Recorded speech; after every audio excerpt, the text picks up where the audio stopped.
Então, antes de falar, eu gostaria, em primeiro lugar, de manifestar a minha alegria de poder estar aqui hoje, nesse querido estado de Alagoas. É uma honra vir aqui a Maceió. Eu não conhecia a cidade tão linda que vocês têm. Parabéns por essa beleza toda.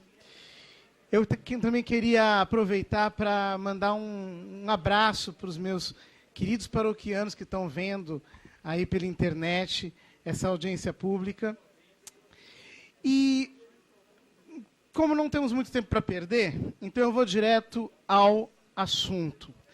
E eu precisava partir de um princípio. Então, eu queria partir do artigo da doutora Elvira, escrito sobre esse tema, porque quando eu vim para cá eu quis me inteirar um pouquinho do que se havia produzido na cidade a respeito, então eu fui ver o artigo sobre gênero que ela produziu. Lendo o artigo que ela produziu, eu percebi que na bibliografia ela cita diversos autores, dentre os quais alguns autores muito importantes na temática de gênero. Eu gostaria de salientar aqui a Judith Butler, que é a autora principal de gênero que ela cita aqui neste artigo. Pois bem, aqui tem se falado de noções um pouco confusas de gênero. Algumas pessoas têm dito, por exemplo, que não, gênero é masculino e feminino. Não, gênero, gente, vocês estão preocupados demais. Gênero não é isso aí, não. Espera aí, vamos ver o que diz a autora, a Judith Butler, porque nós temos que ir às fontes. Está se falando de gênero, mas não está se falando de gênero a partir do nada. O que diz a Judith Butler nesse livro citado pela doutora, O Gênero em Disputa? Diz ela o seguinte: se o gênero é os significados culturais que aceita o corpo sexuado. Eu peço atenção, porque a frase não é fácil. Nós estamos diante de uma autora que escreve difícil. Então, escutem bem. Então, não pode-se afirmar que um gênero unicamente seja produto de um sexo. Levado até seu limite lógico, a distinção sexo-gênero mostra uma descontinuidade radical entre corpos sexuados e gêneros culturalmente construídos. Se pelo momento pressupomos a estabilidade do sexo binário, não está claro que a construção de homens dará como resultado unicamente corpos masculinos, ou que as mulheres interpretem apenas corpos femininos. Ademais, ainda que os sexos pareçam ser claramente binários em sua morfologia e constituição, o que deverá ser posto em dúvida, até isso, não há nenhum motivo para crer que também os gêneros continuarão sendo apenas dois. A hipótese de um sistema binário de gênero sustenta de maneira implícita a ideia de uma relação mimética entre gênero e sexo, na qual o gênero reflete o sexo ou, do contrário, está limitado por ele.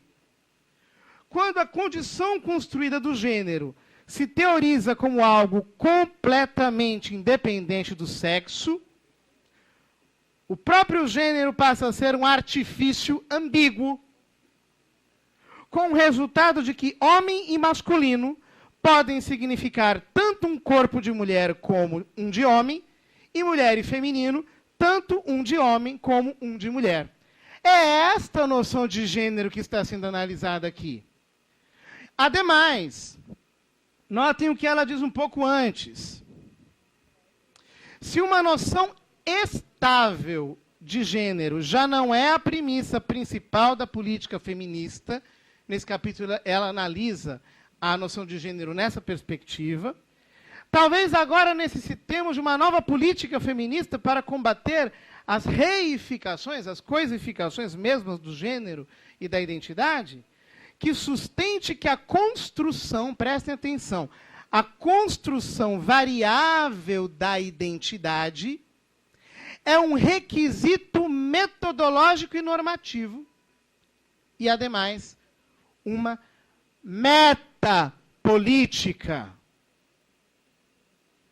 Então, nós estamos falando que se quer alcançar mediante uma ideologia, por isso é ideologia, porque quer-se alcançar um resultado político com uma nova abordagem que os senhores não conheciam, era uma abordagem esotérica, não foi feita para ser assim publicamente debatida.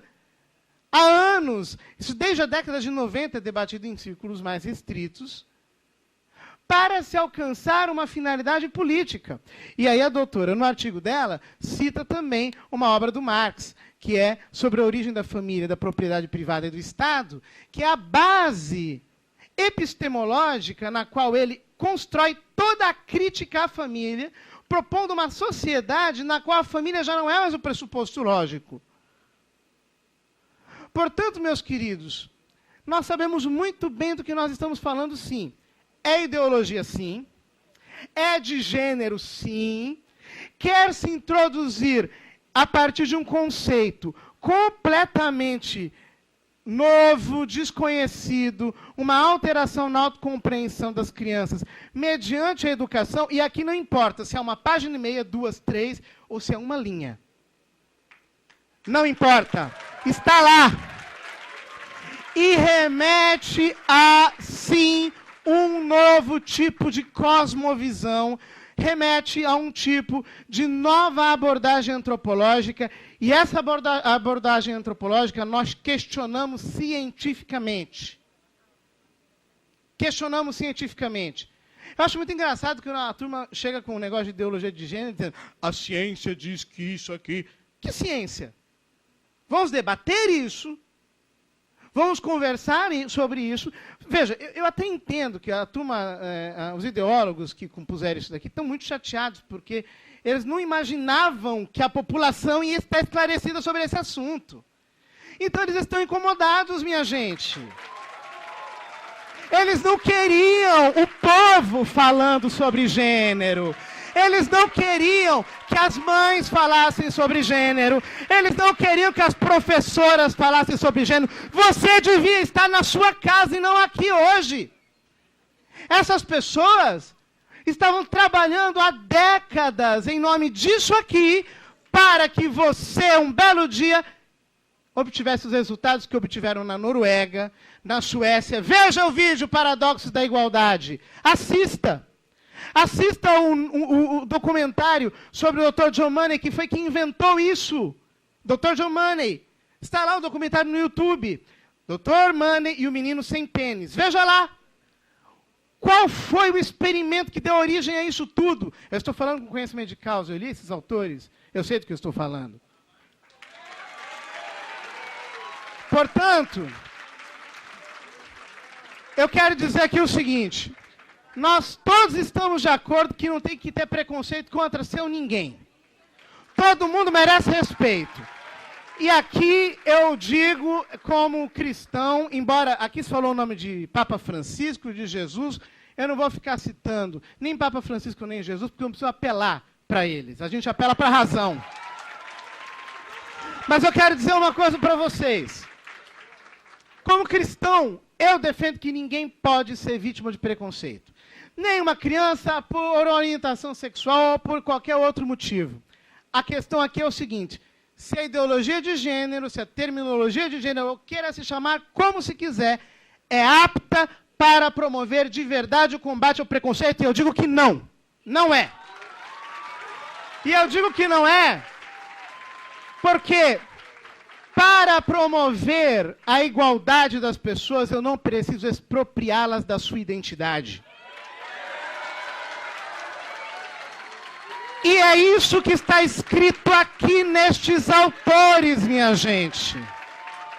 É isto que está escrito aqui nestes autores. Alguém pode achar isso um absurdo. Alguém pode achar isso aqui uma loucura. Então, querido, não venha debater comigo. Escreveram, porque está tudo aqui. E eu digo mais. E eu digo mais, se nós quisermos lutar contra o preconceito e a favor das minorias, não é expropriando a identidade de ninguém que nós vamos consegui-lo. A ideologia de gênero não diz que nós aqui temos direito à igualdade. O que ela diz é que ninguém aqui tem verdadeira identidade. Portanto, nós vamos lutar sim, nós vamos lutar pela família, nós vamos continuar essa luta. O Brasil se levantou contra a ideologia de gênero. Foi pela primeira vez que isso aconteceu e foi aqui no Brasil. Eu tenho muito orgulho dessa terra, porque aqui pela primeira vez nós nos levantamos contra isso. E se nós quisermos promover a educação, inclusão, amor, como devemos fazer, sim, vamos encontrar outra linguagem, outros instrumentos para isso, porque a ideologia de gênero, francamente, não serve. E acho muito engraçado que, em nome desse pacote, as pessoas escondam um conteúdo como esse que eu li. Eu não inventei, está escrito aqui. Ele não interessa a ninguém. Portanto, eu termino, eu gostaria de terminar com um ato quase que de desagravo. Um advogado que falou agora há pouco aqui citava o Papa Francisco, porque a turma vive citando o Papa Francisco fora de contexto, né? Isso é moda. Então, eu queria citar o texto do documento que ele publicou ontem. A encíclica Laudato Si sobre ecologia, que é um documento fantástico. Ele diz o seguinte, número 155. Assim, é possível aceitar com alegria o dom específico do outro ou da outra, obra de Deus Criador, e enriquecer-se mutuamente. Portanto, não é salutar um comportamento que pretenda cancelar a diferença sexual, porque já não sabe confrontar-se com ela. Portanto, meus queridos, eu quero dizer o seguinte, desistam de colocar o Papa Francisco contra a Igreja e a Igreja contra o Papa Francisco. Nós não somos trouxas.